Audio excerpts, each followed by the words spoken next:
총리실이 평가원 감사를 교육부까지 확대하면서 대통령의 킬러 문항 배제 지시 불이행 경위에 대한 철저한 감사에 돌입한 것으로 확인됐습니다. 한편 정부가 사드 환경 영향 평가에서 전자파가 인체와 주변 환경에 미치는 영향이 미미하다는 결과를 발표하면서 주민들과 사드 반대 단체들의 반발이 거센데요. 오늘의 정치권 소식 짚어보겠습니다. 정연국 전 청와대 대변인, 복기왕 전 민주당 선대위 대변인 두 분 모셨습니다. 어서 오십시오. 안녕하세요. 안녕하십니까? 자, 먼저 총리실의 복무감사 이야기부터 해보려고 하는데요. 지금 평가원에서 범위가 교육부로까지 확대가 됐습니다. 일단은 그 배경 어떻게 보시는지 한번 분석해 보겠습니다. 그야말로 복무감사인 것 같습니다. 말하자면은 지난 3월이죠. 매년 3월 이 수능의 출제 방향에 대해서 발표가 됩니다. 그 당시에 이제 대통령이 이른바 킬러 문항, 초고난도 문항을 말하는 것이죠. 이 문항을 배제하라고 지시를 했고, 또 교육부도 그 당시 3월에 그런 출제 방향에 대해서 발표를 한 것으로 알고 있습니다. 그런데 지난 6월 모의고사에 이게 반영이 안 됐다는 것 아니겠습니까? 이것은 이제 평가원뿐만 아니라 교육부에서도 실제로 대통령의 지시 또 기존의 방침과 다르게 출제된 부분이 있다고 이제 지적이 됐기 때문에 총리실로 봤을 때는 교육부하고 평가원하고 동시에 어떤 문제가 있었는지 지시가 제대로 이행이 됐는지 아니면은 뭐 특별한 사정이 있었는지 복무감사를 해볼 필요는 충분히 있다고 봅니다. 예. 그러니까 처음 있는 일이죠.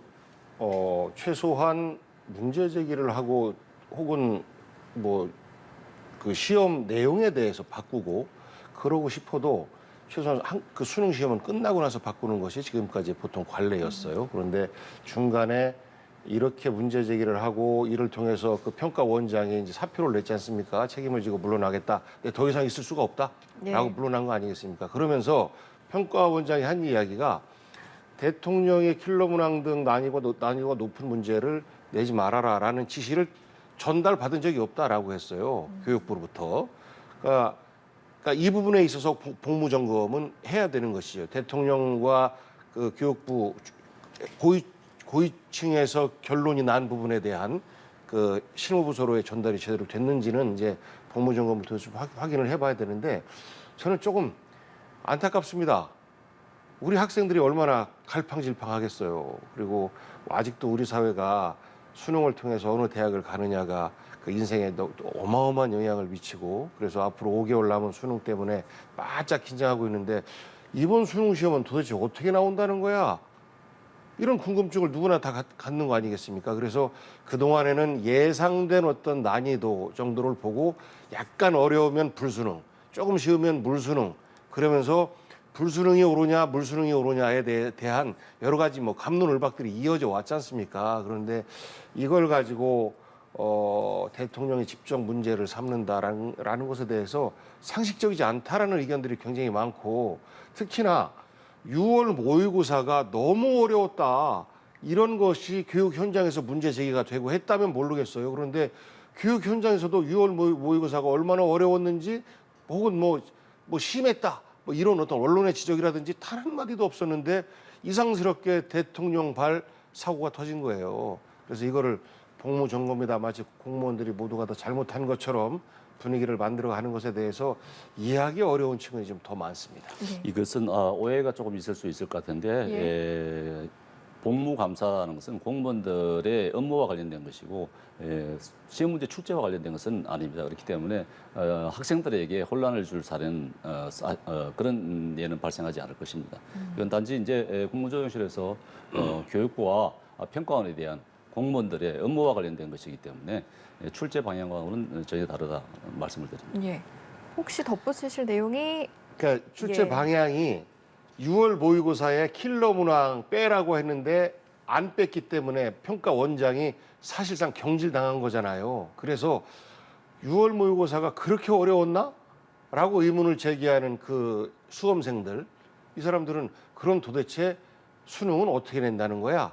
이러면서 어떻게 공부해야 되는지에 대한 갈팡질팡이 지금 현장에서 벌어지고 있는 것이 현실입니다. 그런 혼란을 대통령이 조장한 거라고 봐야 되는 거지. 대통령이 조장했다기보다 지금 사교육 억제, 공교육 강화에 대해서는 어느 정당을 떠나서 누구나 공감을 하는 부분 아니겠습니까? 지금 이제 5개월 전에 이런 킬러 문항에 대해서 배제를 하라.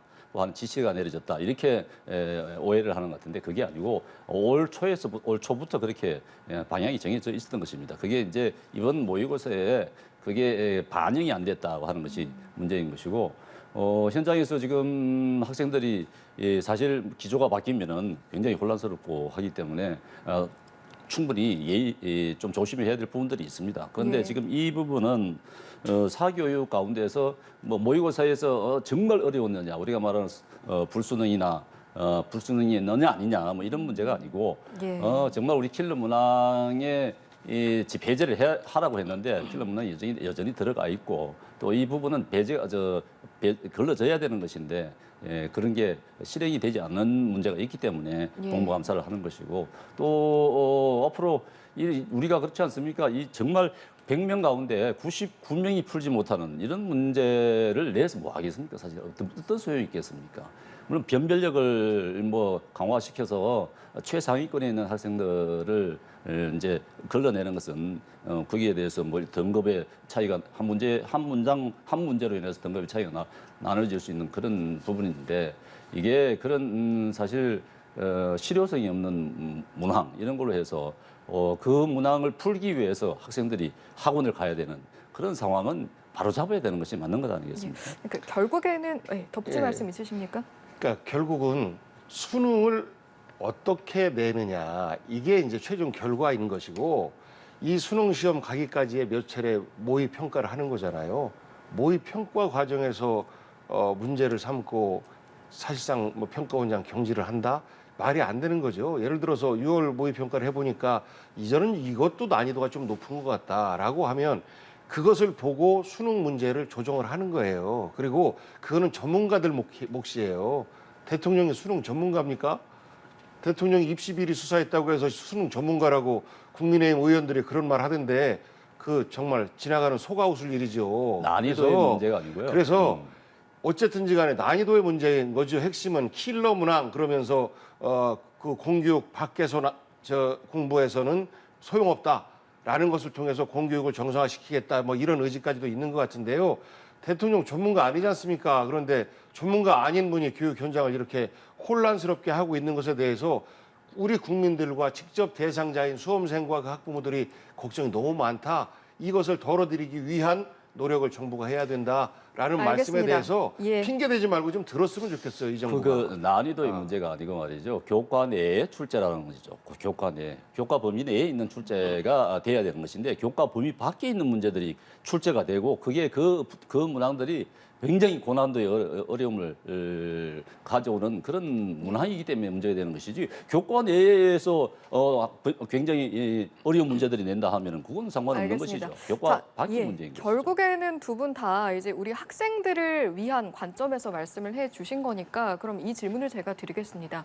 이제 이런 상황 속에서 어제 이주호 교육부 장관이 그 공교육 강화 대책도 내놓고 몇 가지 이야기를 했잖아요. 그 내용을 비춰봤을 때 그럼 앞으로 이런 방향성을 가진다면 우리 학생들, 학부모들의 불안이, 혼란이 좀 사그라들 수 있을까라는 관점에서는 어떤 말씀하시겠습니까? 어쨌든지 간에 지금은 대혼란 상황입니다.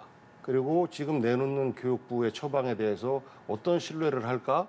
당장 이번 목전에 닥친 수능이 어떻게 출제될지 모르는 상황에서 5개월 앞도 불투명한데 1년, 2년 또 앞으로 몇 년 후의 상황 예측할 수 있을까라는 불신이 현재 형성된 거예요. 그래서 여러 가지 노력을 하고 있습니다만 앞뒤가 안 맞는 부분들이 좀 많아요. 예를 들어서 킬러 문항을 배제하고 보편적으로 기본 어느 정도의 소양을 갖추고 있는 친구들은 수능을 다 편안하게 볼 수 있도록 한다라는 취지에 대해서 공감하는 분들이 굉장히 많을 겁니다. 그러면 이것이 똑같이 중학교, 고등학교의 이 교육과정 전반으로 연결돼야 되거든요.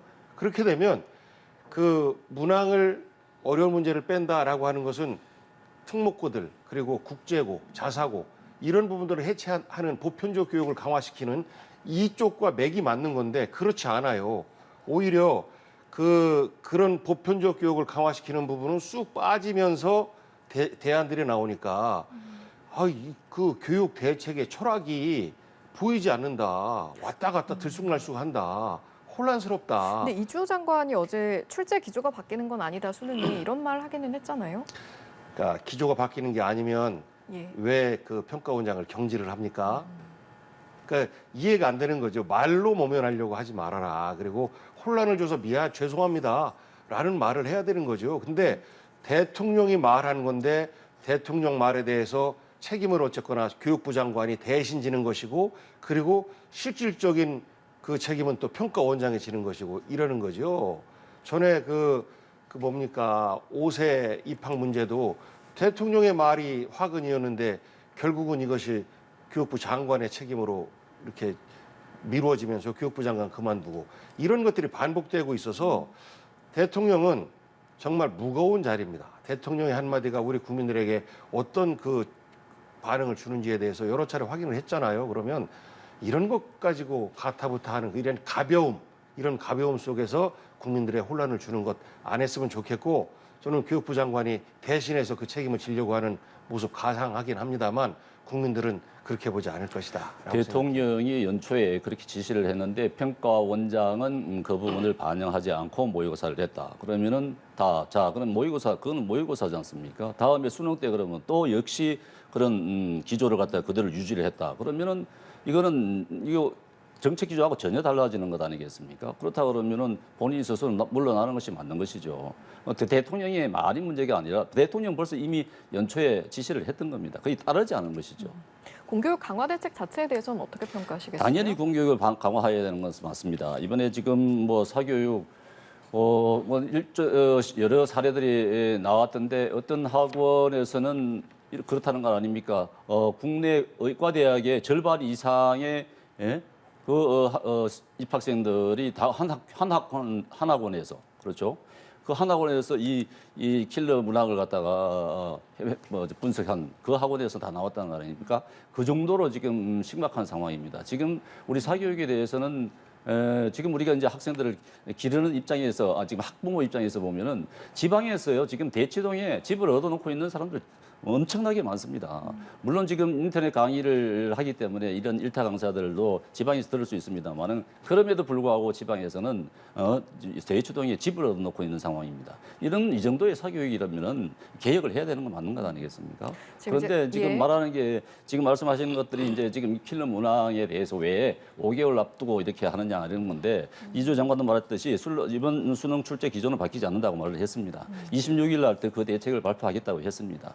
그렇기 때문에 거기에 대한 지금 학생들을 더 혼란스럽게 해서는 안 되는 것입니다. 그렇기 때문에 정부가 주도하여서 그걸 안정시키는 것이고 또 이번을 계기로 해서 사교육에 대한 부분에 대해서 명확하게 짚고 넘어가야 될 부분이 있다 봅니다. 지금 사교육 말씀하셨는데 정부가 지금 2주간 사교육 이권 카르텔 그리고 학원 부조리 집중 신고 기간으로 운영하겠다 이렇게 밝혔거든요. 그러니까 어떤 의미라고 보십니까? 사교육을 근절까지는 아니더라도 사교육 시장이 지나치게 비대해진 것에 대해서 다 공감해요. 그래서 공교육을 어떻게 강화할까? 공교육 강화를 통해서 사교육 시장을 좀 줄이고 이런 사교육 시장 때문에 벌어지는 일종의 우리가 아이를 낳아서 키워야 되는데 교육비가 너무 많이 들어간다 이런 걱정을 하잖아요. 이런 문제를 해결하기 위한 지속적인 노력들을 해야 되는데 문제는 대통령의 잘못된 발언이 교육 현장을 혼란스럽게 만들어 놓고 결국은 이것을 사교육을 근절하기 위한 것이었다라고 포장하는 거예요. 그러니까 내용은 좋으나 의도가 대통령의 발언 문제가 아니라 따르지 않은 게 문제지요. 아니요. 대통령이 신입니까? 그렇습니까? 아니 수학 선생님 보고 난이도 조정을 하라라고 교장 선생님이 얘기해서 교장 선생님이 말 안 들었다고 그 수학 선생님께 질책하고 하는 게 그게 말이 돼요? 부당한 간섭인 거죠. 그래서 부당하게 모르면 가만히 있어라라고 해요. 수험생들조차도 어느 수험생이 그렇게 얘기를 합니다. 대통령님 모르면 좀 가만히 좀 계세요. 저희들 헷갈려 죽겠습니다. 이런 수험생들이 토로해요. SNS에 그런 글이 막 나돌고 있습니다. 저는 겸손하게 부모처럼 아이들이 힘들고 헷갈리는구나 라고 하면 거기에 대해서는 아버지가 생각이 짧았네 라고 자식을 좀 이렇게 어루만져 주는 이런 대통령이었으면 좋겠어요. 그리고 사교육 시장을 어떻게 우리가 제대로 줄이고 우리 교육비를 줄일까 이런 문제에 대해서는 다른 통로로 접근해 갔으면 좋겠는데 이것이 불리한 이슈를 덮기 위한 수단으로 되고 있으면 결국은 용두사미가 될 가능성이 매우 높다라고 저는 생각해요. 사교육 이권 카르텔이 정말 우리 교육 문제의 원인인가? 여기에 대한 판단부터 저희가 시작이 돼야 될 것 같은데 그럼 이 자체에 대해서는 동의를 하십니까? 사교육 시장이 지나치게 비대하다라는 것에 대해서 동의하는데 예. 어느 이철규 사무총장인가요? 카르텔이라는 표현을 쓰고 100억, 200억 연봉 이게 정상입니까? 라고 이야기를 하면 그분들을 범죄자 취급하는 거거든요. 그렇게 두면 예를 들어서 증권 투자를 통해서 굉장히 많은 그 이익을 보는 이런 분들도 계세요. 그런 분들도 다 범죄자 취급해야 되는 겁니까? 아니잖아요. 사교육 시장이 이만큼 열린 거는 대한민국이 교육을 그렇게 운영했던 거예요. 그로 인해서 파생된 교육열이 높은 대한민국 부모와 또 그 학생들을 대상으로 해서 이런 시장이 자연스럽게 생겨난 것인데 여기에서 돈벌이를 하는 분들에 대해서 범죄자 취급을 하는 것은 저는 매우 온당치 못한 처사다. 이 시장을 줄이기 위한 정부의 대책들 이런 것들을 마련해야 되는데 당장 어느 특정한 국제고 어느 특정한 자사고를 가기 위해서 초등학교 4학년, 5학년 때부터 학원을 가요. 그러면 그 어느 특정한 국제고, 자사고 이것이 없다라고 하면 그때부터 공부할 일은 없어지는 거 아니겠습니까? 알겠습니다. 그러니까 그렇게 연동돼서 해야지 마치 그 시장에서 일하고 있는 분들을 범죄자 취급하는 이런 것들은 매우 잘못된 그 생각이고 잘못된 정치다라고 지적하고 물론 싶어요. 정당한 방식에 의해서 강의하시는 분들도 정당한 방식에 의해서 수익이 높아지는 것은 그건 뭐라 그러겠습니까? 당연히 정당한 일이죠. 그런데 시장이 불합리하게 형성이 돼 있다는 얘기고 특히 이제 이 카르텔이라고 나오는 얘기가 출제위원들 이제 평가원의 출제위원들이 수능이 끝나면은 이 학원에서 다 안다는 겁니다. 그 출제인 누구인지. 그렇게 접촉해서 학원에서 다 영입을 한다는 거예요. 수백억씩 주고 영입을 한다는 겁니다. 그리고 출제 문항 하나가 개발하는데 수백만 원씩 한다는 겁니다. 문항 하나에. 그런 그 비정상적인 상황을 갖다가 그냥 우리가 두고 볼 수가 있겠습니까? 이게 말하자면 출제위원들이라든가 학원이라든가 강사라든가 이런 부분들이 다 이 카르텔이 형성이 돼 있다 이런 얘기 아니겠습니까? 그러다 그러면은 그 시장을 바로 잡아야 되는 것이죠. 이게 학생들한테 지금 당장 혼란을 주기 때문에 우리가 다 이거 해서는 안 된다 이렇게 할 수는 없는 것 아니겠습니까? 학생들에게 주는 혼란을 최소한으로 낮추면서 잘못된 부분도 잡아가야 되는 것입니다. 예, 사교육 시장에 일부 문제가 있다라는 부분에 있어서는 두 분 다 동의를 하시는 것 같고, 다만 그걸 어떻게 풀어나가야 하는가라는 접근 방식에선 다소 이견이 있으신 걸로 보였습니다. 앞서 이제 이철규 사무총장 말씀하시면서 여당에 대한 이야기를 좀 언급을 했으니까 야당에 대한 부분도 좀 짚어보면 민주당에서는 이번 사안을 두고 좀 대통령에게 날을 세우는 모습, 교육 관련해서 최대 리스크가 윤 대통령이다 이런 언급까지 나왔거든요. 그러니까 아까 앞서 봐서 하신 대로 대통령의 말이 지금 화를 키웠다 이렇게 하면서 지금 교육 참사다 이런 얘기까지 하고 있단 말이죠. 이거 지금 안 그래도 그렇지 않아도 지금 불안한 학생들에게 지금 불안을 더 부추기는 그런 꼴 아니겠습니까? 계속 민주당에서 이 표현 하나하나도 그렇습니다. 무슨 교육 참사다 그러고 또 무슨 최대 리스크가 대통령이다 이렇게 얘기하는데 너무 과한 말씀들을 하시는 것 같고 지금 이 부분에 대해서는 교육은 정쟁의 대상이 아닙니다. 안보와 마찬가지로 교육은 여야를 떠나서 머리를 맞대야 되는 부분입니다. 이 교육 문제가 얼마나 복잡하고 심각합니까? 이 교육개혁은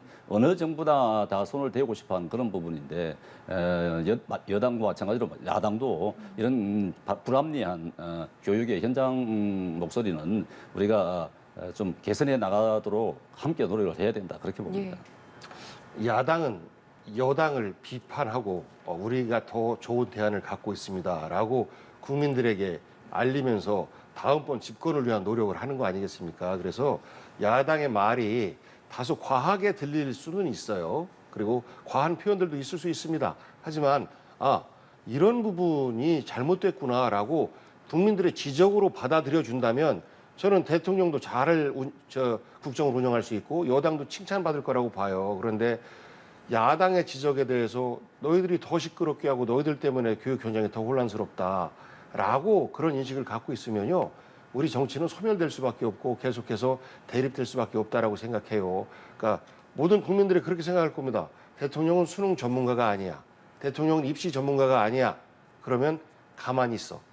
전문가들이 알아서 하게. 그리고 그 시험의 난이도 조정 또한 전문가들의 몫인데 대통령은 이 난이도가 좀 더 낮춰졌으면 좋겠다라는 의견 정도. 그래서 대통령 임기 동안 그 의견이 어느 정도 시험을 통해서 반영될 수 있었으면 좋겠다라는 생각들을 국민들이 갖게 하면 돼요. 그런데 모의고사 평가 하나 보고 마치 뭐 큰 사달이 난 것처럼 지금 이렇게 그 요란 떠는 것을 보고 걱정스럽다. 대통령 한마디에 이렇게까지 대한민국이 혼란스러워지면 되겠는가 이런 걱정을 하니까 저는요 오해입니다. 그리고 수능 정상적으로 잘 치를 겁니다. 그리고 이런 것들이 국민들에게 불편하게 다가갔다면 앞으로 더 말에 조심을 하겠습니다라고 하면 대통령 잘못을 받아들일 줄 아네.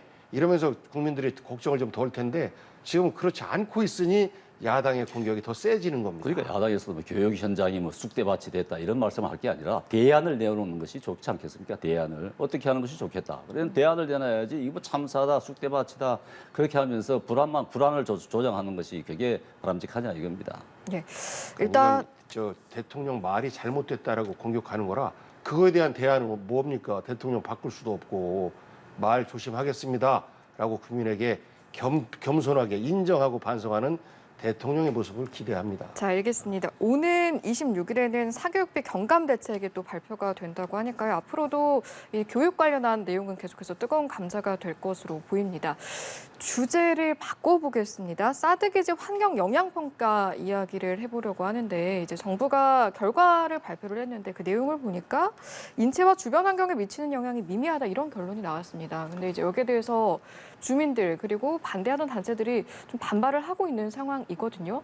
일단 반발이 있긴 한데 결과가 또 이렇게 나왔으니 앞으로의 상황 어떻게 좀 전개가 되겠습니까? 이 사드 기지 배치 만들어질 때를 한번 생각해 보십시오. 어떤 일이 있었는가? 이 사드 전자파로 인해 가지고 상주 참외가 뭐 전자파에 튀겨진다 이런 얘기까지 나왔습니다. 어마어마한 사회 혼란을 부추겼던 것이죠. 민주당 그때 다 가세를 했던 겁니다. 근데 지금 결과가 이번 환경영향 평가가 나왔습니다. 6년 만에 나왔습니다. 문재인 정부 때 안 하다가 이제 결국 이제 지금에서 6년 만에 나왔는데 지금 환경영향 평가 결과는 전자파의 영향이 지금 핸드폰 기지국보다도 못하다. 기준치 530분의 1 정도밖에 안 된다는 거 아니겠습니까? 전혀 영향을 미치지 전자파 영향이 없다는 얘기입니다. 그럼 2016년도에 그러면은 이 사드 기지 배치할 때 그럼 어떻게 했습니까? 민주당. 반대 단체들과 함께 어떤 얘기를 했습니까? 그렇다면은 민주당 반성을 해야죠. 죄송하다고 얘기를 해야 되는 겁니다. 지금 민주당에서 혁신위 지금 구성이 돼서 지금 활동이 있습니다만은 저는 혁신위가 해야 될 일이 말하자면은 지금과 같은 이런 괴담을 생산해서 재생산해서 확산시키는 이런 문제, 또 가짜 뉴스를 퍼뜨리는 문제, 이런 문제. 국민들을 불안하게 만드는 이런 선동의 문제, 이런 문제를 하지 않겠다. 그 선동, 괴담, 가짜뉴스 조장, 금지를 선언해야 된다고 봅니다. 그 정도가 돼야 이게 혁신인 것이지. 지금 뭐 전당대회 돈봉투 사건을 첫 번째 안건으로 내세웠던데 나중에 보면은 주제가 나중에 보면은 그런 사소한 것이고 민주당이 혁신을 한다 하면 그 정도로 해야 될 것 같습니다. 지금 이게 보십시오. 지금 상주 참외가 지금 뭐 전자파에 튀겨졌습니까? 참외가 지금 맛이 상주 참외 맛있다고 해서 지금 생산량이 폭주하고 있습니다. 자, 그때 하셨던 말씀들을 한번 되새겨봐야 되는 것이에요. 알겠습니다. 얼마나 사회를 불안하게 만들었습니까? 일단은 결과가 이렇게 나왔고요. 그런데 이제 또 주민들은 쉽게 받아들이려고 하지 않는 상황이다 보니 사드 기지 정상화를 기존대로 좀 속도를 내야 할 것인가 아니면 조절이 여전히 필요할 것인가라는 관점에서 한번 답변 들어보도록 하겠습니다. 네, 우선 하신 말씀 중에서 예. 말도 안 되는 주장들은요. 서로 간에 심한 SNS의 주장이지 당의 주장이 아니었어요. 그렇게 말씀하시면 안 됩니다. 그러니까 말도 안 되는 거짓말들 사실 태극기 부대나 이런 분들 많이 하시잖아요. 뭐 그런 차원의 과한 SNS에서 떠도는 이야기들이 그 어느 당에서 공식적으로 입장으로 나온 적은 없다라는 상주 기지 때 민주당이 한 행태를 한번 보십시오. 되돌아보십시오. 그 확인해 드리고요. 우선은 윤석열 대통령이 사드 추가 배치할 수 있다, 하겠다라는 말씀을 하셨어요. 그 대통령 선거 때 미국에서도 추가 필요 없다라고 하는데 막 추가하겠다고 그랬어요. 그러면서 이제 사드 기지를 제대로 이번에 이제 완성적으로 만드는 과정인데 여기에 환경 영향 평가라고 하는 거는요. 우리가 사계절이 있지 않습니까? 그래서 기본적으로 사계절 모두 다 평가를 하는 것이 기본이에요. 환경 영향 평가이기 때문에. 그런데 이번 평가는 불과 4개월 만에 끝났어요. 제대로 평가가 안 된 것이죠. 그러니까 아무리 이거를 6개월로 줄인다고 해도 여름, 겨울부터 시작해서 여름 초입까지는 최소한 가야 그래도 우리가 완성되지 못하다라는 환경평가다라고 얘기를 하는데 4개월 만에 된 거니까 졸속 아니냐 이런 어떤 그 주장이 나올 수 있는 것이고 또 하나는 이런 환경 영향평가 과정 속에서 주민들과 충분히 얘기를 해야 됩니다. 왜냐하면 민원을 해결하는 과정이거든요.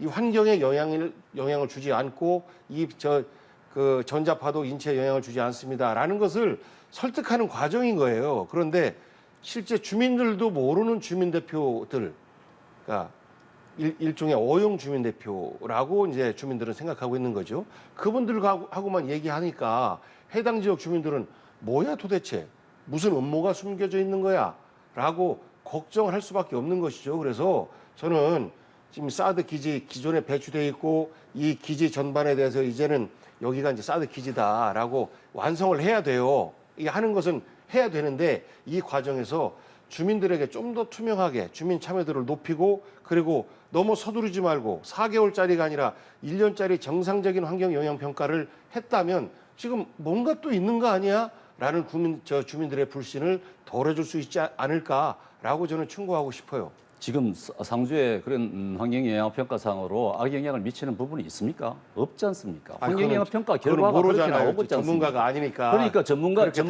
마시고. 의견을 존중을 해야 된다고 하지 않았습니까? 학교 부분에서. 사교육 부분에서도 전문가의 의견을 존중해야 된다고 하지 않았었습니까? 그렇죠. 전문가의 의견을 존중을 해야죠. 왜 그렇게 반대만 하십니까? 올바른 지적이 나오면 잘못했다 그러면 받아들여야죠. 정확하게 제 말씀은 두 가지로 정리를 할게요. 하나는 주민들을 설득하는 과정이어야 되는데 주민들을 설득하지 못하고 주민 대표가 참여하지 못한 의혹이 있다라는 것 하나하고 환경 영향 평가는 기본적으로 사계절을 갖고 있는 대한민국에서는 12개월, 1년을 정상적으로 본다라고 하는데 이거를 불과 4개월밖에 안 했으니까 졸속적인 환경 영향 평가 아니냐 이 부분에 대해서 저는 해답을 내놔야 된다. 왜 4개월입니까? 6년이 걸렸습니다. 6년이. 그렇다 그러면 왜 문재인 정부 때는 왜 안 했습니까? 알겠습니다. 아니야. 자, 사드 기지가 시작된 지는 6년이지만 그럼 환경 영향 평가는 불과 4개월 만에 끝났어요. 지난 정부 때는 왜 안 했습니까? 자, 여기까지 왜안 하시죠. 했습니까? 저희 이야기가 너무 확대되는 것 같아서 일단 환경 영향 평가 결과 이야기를 하다가 저희가 그럼 이제 앞으로 어떻게 전개될 것인가라는 질문을 이제 드렸었는데 이 부분을 조금만 살짝만 더 여쭤본다라고 하면 그러면 기존에 이제 반발이 있긴 하지만 만약에 본래대로의 순서로 진행한다라고 하면 환경 영향 평가 결과 다음에는 어떤 순서가 있는 겁니까? 이제 아직까지도 이게 사드 기지 반대 단체들 민주당도 물론 뭐 같은 의견을 같이 할 겁니다만은 반대 단체들로 인해 가지고 제대로 형성이 되질 않았습니다. 그렇기 때문에 아직까지 완성된 단계가 아니에요. 그동안 여러분도 기억하시겠습니다만은 저쪽에 들어가는 물자들도 제대로 못 들어가서 차단을 시키는 바람에 안에 계시는 분들 엄청나게 힘들어하고 공수도 하고 그랬지 않았습니까? 그렇기 때문에 제대로 그동안 형성이 되지 않은 그런 상황이기 때문에 아직 완성된 단계가 아니기 때문에 좀 더 갖춰져야 된다고 보여집니다. 남아있는 이제 그런 과정들을 설명을 해주셨는데 네. 여기서 조금 더 뭔가 추가됐으면 하는 그런 과정들이 있다면 어떤 게 있을까요? 이제 이게 도시계획으로 보면 그 지역의 도시개발을 완성하는 개발을 끝내는 그런 과정인 거예요. 그 과정에서 이제 행정 절차가 진행 중인 것인데 절차 과정 속에서 이러이러한 문제점들이 나오고 있다라는 지적을 받는 것이고 거기에 추가적인 사드 몇 기를 더 배치한다라는 것 이외에는 뭐 추가적인 문제는 없어요. 그래서 이 민주당에서도 그 사드 기지를 부정하지 않습니다. 인정합니다. 인정하고 있어요. 그리고 안정적으로 주민들과 함께 거기 행정 절차를 마무리하기를 기대를 하고 있습니다. 알겠습니다. 예전에 적인 민주당, 입장입니다. 중국의 입장에 동의하지 않았습니까? 사드 사불 정책에 동의하지 않았습니까? 사드 사불이 아니에요. 사불에 사드에 들어가지 않습니까? 추가 배치한다는 추가 부분에 배치하지 않는다지, 추가 배치하지 않는다지. 현재 있는 사드를 뺀다 이거 아니었어요. 그렇죠. 그렇지만 추가 배치에 반대하지 않았습니까? 그래. 지금 추가 배치가 아니잖아요. 지금도 미국도 추가 배치 필요 없다라고 얘기를 하고 있어요. 그러니까 저 논쟁이 너무 길어지니까 상대방 당의 의견 주장 이거를 좀 정확히 확인을 한 다음에 말씀해 주셨으면 좋겠습니다. 확인 한번 해보십시오. 자, 알겠습니다. 이 내용은 저희 다음 주에 두 분 또 만나실 거니까 그때 또 개인적으로 확인을 해보시는 걸로 하고요. 주제 바꿔보겠습니다. 민주당이 지금 검사 탄핵 추진을 하고 있는 게 있는데 라임 자산운용 사태 그리고 유성 간첩 조작 사건 이 사건 등을 담당을 했던 검사 4명에 대해서 탄핵 소추 진행 중인 것으로 알려지고 있거든요. 이번 사안 어떻게 바라보고 계신지요? 라임 자산운용 때는 그때 이제 그 대표로부터 접대를 받은 검사들 이것이 상당한 액수인데 이리저리 따져서 100만 원 미만으로 90몇만 원으로 해서 기소도 안 했지 않습니까? 이런 검사의 부도덕한 대표적인 부분이고 만약에 그것을 야당 정치인이 거기 있었다라고 하면 있는 대로 다 부풀려가지고 최대한 액수를 더 많이 부풀리고 망신도 주고 하면서 어쨌거나 처벌했을 텐데 본인들이기 때문에 본인 죄를 덮은 거예요. 그리고 또 하나는 유우성 씨라고 하는 서울시 공무원을 간첩이라고 조작을 했어요. 그 조작을 해서 구속까지 시켰지 않습니까? 맨 마지막에 이제 무죄가 나왔는데 이런 검사들이 버젓이 그냥 현장에 있어요. 과연 이것이 온당하냐? 그래서 검사 조직 내에서 이분들을 처벌하지 못하면 결국은 우리가 법 테두리 내에서 검사를 견제하는 것은 검사를 탄핵을 통해서 이렇게 무자격한 그 검사는 더 이상 검사를 못하게 해야 된다라는 어떤 법적인 심판을 대신 내려주자라는 것은 저는 지극히 온당하고 사례가 필요할 거라고 봐요. 그래야지 검사들이 부당하게 어느 어떤 심지어는 조폭과 연계되어 있는 검사도 있다고 하고 그리고 어떤 그 기업들 뒤봐주는 검사도 있다고 하고 하는 것들이 우리 드라마를 통해서도 많이 나오지 않습니까? 그래서 검사들 스스로의 명예와 자존심을 높이기 위해서라도 이런 탄핵 소추안은 반드시 필요한 것 아닌가 저는 생각합니다. 이게 지금 민주당 강경파 의원들을 중심으로 진행이 되는 거고 이제 다른 민주당 의원들에게 동의를 받고 있는데 당론으로도 추진해 보겠다 이렇게 나오고 있거든요. 이게 경찰이나 검찰이나 법리를 잘못 해석한다든가 아니면 정치적 의도를 가지고 수사를 해서 피해자가 발생한다. 그러면은 거기에 대한 응분의 책임을 져야 되는 것은 맞습니다. 그렇지만 지금 이와 같은 경우 검사 탄핵을 소추하겠다. 이번은 이제 송영길 대표 같은 경우는 지금 뭐라고 주장을 하고 있냐면은 검사들이 지금 증거를 조작하고 증거를 조작하고 있기 때문에 자기를 지금 그 과정에 있기 때문에 자기를 소환해서 조사를 하지 않고 있다 이런 얘기까지 하거든요. 자 이제 민주당에서 검사를 탄핵하겠다는 거는 이재명 대표의 사법 리스크와 관련된 것 그리고 송영길 대표의 그 돈봉투 사건과 관련된 것 여러 가지가 걸려 있습니다. 이런 부분들이 지금 검사들이 전방위적으로 지금 조사를 하기 때문에 이 부분들에 대한 압박을 가하려고 하기 위한 꼼수입니다. 말하자면은 검사들을 갖다가 협박하는 것은 마찬가지인 것이죠. 지금 이런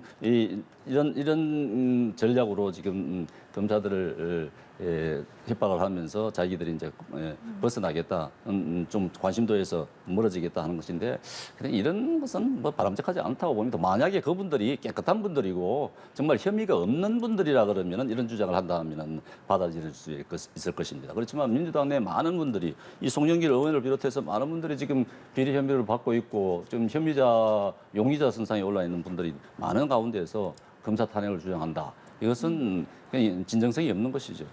이게 송영길 전 대표를 말씀을 하시니까 지금 송영길 전 대표와 한동훈 장관이 또 이제 공방이 이어지고 있는 부분이 있는데 송 전 대표가 증거 조작 이야기를 하면서 한동훈 검찰의 증거 조작 때문에 내 검찰 소환이 늦어지고 있다라고 이야기를 하니까 한동훈 장관은 당대표까지 하신 분인데 왜 괴담에 가담을 하는가 이렇게 들고 나왔거든요. 이런 공방은 어떻게 보이세요? 지금 처음은 아니에요? 글쎄 이제 피의자로 지목된 송영길 대표 같은 경우는 본인의 어떤 그 정당성을 끊임없이 주장할 수 있죠. 이것에 대해서 법무부 장관이 번번이 대꾸한다. 글쎄요, 별로 바람직해 보이지 않습니다. 법무부 장관 내놓고 국민의힘의 정치인이 한 사람이라면 그럴 수 있는데 법무부 장관이 저렇게 대꾸를 하니까 그 야당 혹은 국민들에게 걱정을 주는 것 아니겠습니까? 법무부 장관이 과연 공정한가? 가운데 서 있는가? 그 정당과 어떤 정치적 이익 이런 걸 모두 떠나서 공정한 법무부 장관인가 하는 의구심을 갖게 해요.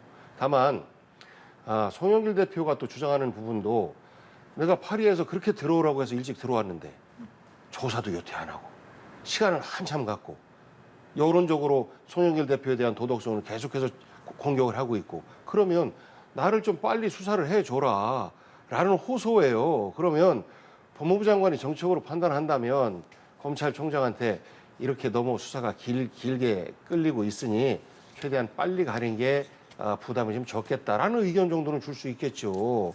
근데 이거를 공개적으로 괴담에 참여한다라고 하는 것은 궁지에 몰린 피해자의 항변조차도 들어주지 못하는 그런 야박한 모습으로 비춰질 수가 있다라고 생각합니다. 송영길 대표 참 안타깝습니다. 정말 해서는 안 될 말씀들도 많이 하고 있고 지금 방송에 나와서 어제도 그렇고 그제도 그렇고 검사들이 증거를 조작한다 뭐 그런 얘기하면서 또 녹취록상으로 전화 통화가 녹음되어 있었던 것 아니겠습니까? 적나라하게 그 상황들이 묘사가 되고 있는데 그 부분들이 뭐 목소리가 다르다든가 다른 사람이라든가 뭐 이런 얘기도 하고 있고 뭐 또 뭐라 그랬습니까? 뭐 자신들 자기를 자신 빨리 자기들을 조사를 해줬으면 좋겠는데 예. 다른 부서를 바꿔달라고 한다든가 뭐 온갖 얘기들을 다 하고 있는데 저런 명백하게 혐의점이 드러나고 있는 물론 아직까지는 알 수는 없습니다만은 그 통화 내용상으로 보면 아주 구체적으로 명백하게 드러나고 있는 부분에 대해서도 모두 다 부인을 하면서 이렇게 결백한 것처럼 말씀을 하고 계시는 부분에 대해서 정말 양심적으로 이 참 낯이 부끄러워서 저런 말씀을 할 수 있을까 할 정도로 참 안타깝습니다. 이 내용도 짚어볼까요? 김기현 대표가 국회의원 불체포 특권 포기 관련해서 교섭단체 대표 연설을 하면서 이제 국회의원 전원에게 제안을 했었는데 하루 만에 여당 의원 67명이 서명을 했다라고 하거든요. 지금의 상황 어떻게 바라보고 계신지요? 의총에서 그렇게 하자라고 해서 이재명 대표가 나의 불체포 권리를 포기하겠습니다라는 것을 물타기 하고 싶은 쇼지요. 그런데 저는 진짜로 국회의원들의 이런 특권을 없애고 싶다라고 한다면 헌법 바꾸는 게 맞다라고 생각합니다. 그 서명에 동의하지 않은 김웅 의원 모처럼 만에 저는 바른 선택을 했다라고 봐요. 쇼입니다. 그야말로 쇼입니다. 그러니까 실제로 헌법을 바꿔서 그 국회의원의 불체포 특권이 불필요하다라고 생각한다면 개헌하면 됩니다. 그런데 그거는 안 하고 서명만 해요. 이 서명은요, 난 그때 그냥 당에서 하라고 해서 할 수 없이 했어. 라고 핑계대면 끝나는 것이고, 그땐 그때고 지금은 지금이야. 라고 말 바꾸면 끝나는 거예요. 진정성이 있다라고 한다면 개헌을 통해서 이것을 없애는 것, 이것을 여당 대표가 주장하는 게 맞지요. 그런데 실제 거기는 안 가는 것을 보면 결국은 쇼에 불과하다라고 그렇게 생각합니다. 말씀하시면 됩니다. 왜냐하면 이재명 대표도 그렇습니다. 이재명 대표 그러면 이재명 대표가 국회 본회의장에서 불체포 특권 포기하겠다. 그것도 나중에 되면 핑계를 대고 그러면 안 할 겁니까? 그렇게 말씀하시면 안 되는 것이고요. 나중에 혹시 나도 걱정됐습니다. 이재명 대표가 불체포 특권 폐지하겠다니 국민들이 진짜 믿더라. 이런 말씀을 나중에 할까봐 걱정이 되는데 그렇게 해서 안 되고요. 이 쇼도 이런 쇼 같으면 해도 된다고 봅니다. 다 전원이 서명을 하세요. 개헌을 한다면 개헌이 굉장히 복잡한 문제이기 때문에 이런 국회의원들이 다 동의를 해서 같이 함께 한다 그러면은 이것은 뭐 개헌 아니라도 충분히 가능한 부분입니다. 불체포 특권 충분히 가능한 부분이에요. 그러면은 국회 안 열리고 나 나가겠다. 국회 열지 마세요 할 수도 있는 부분입니다. 그렇기 때문에 그거는 지금 민주당 의원들 가운데서는 동의하지 않는다고 하는 부분도 많지 않습니까? 불체포 특권 포기하지 못하겠다는 부분들 많지 않습니까? 그것은 만약에 뭐 민주당 의원들이 어제 김기현 대표가 한 것처럼 똑같이 우리 동시에 하자 이렇게 했다 그러면은 오히려 더 좋은 평가를 받을 겁니다. 그럼 서명 안 한 의원들은 계속해서 유지하고 서명한 의원들은 본인에게 이제 체포동의안 왔을 때 본인은 포기하고 이렇게 되면 그때마다 회기를 닫아야 돼요. 회의하다가. 이 말도 안 되는 이게 코미디가 연출될 수가 있어요. 그래서 궁극적으로 이 제도가 불합리하다라고 생각하면 개헌을 하는 게 의지만 맞습니다. 있으면 가능하면 그 회기 의사를 중이라도 내가 나가면 밝혀주시면 됩니다. 국민들도 어느 정도 믿을 것 같다라고 자. 생각해요. 알겠습니다. 불체포 특권 포기 관련해서 그 어느 때보다 거대 담론이 오고 가는 것 같습니다. 앞으로의 상황 함께 지켜보시고요. 오늘 말씀 여기서 마무리하도록 하겠습니다. 복귀왕 전 민주당 선대위 대변인, 정연국 전 청와대 대변인, 오늘은 두 분과 이 시간 함께 해봤습니다. 고맙습니다. 그렇습니다.